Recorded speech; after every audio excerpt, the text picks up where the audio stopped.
咁樣。可能我健康教育嗰堂我瞓着咗。我嗰一日咧，我記得係放學翻屋企，我就覺得換校服啦。咁我就覺得點解條底褲好似有啲濕濕地？咁我就一換校服，跟住條底褲有血咧，我係爆喊，然之後媽咪啊，跟住媽咪衝入嚟啦，佢問我咩事？我唔知我流血啊，流血，我係咪會死咁樣？嗰個結合係乜嘢嚟？咁但係媽咪就話：唔好你呢個係月經啊，得啦，我攞啲嘢俾你啦咁樣。佢就攞咗一塊嘢俾我，叫我黐喺底，當然係換咗呢條底褲啦。咁然之後將呢塊嘢黐落條底褲度，然之後我完全我唔明點解要將一塊嘢黐落呢條底褲度。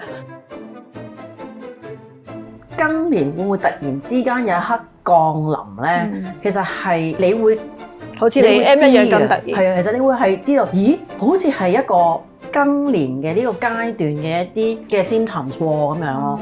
咁而我自己最大嘅 symptoms 應該係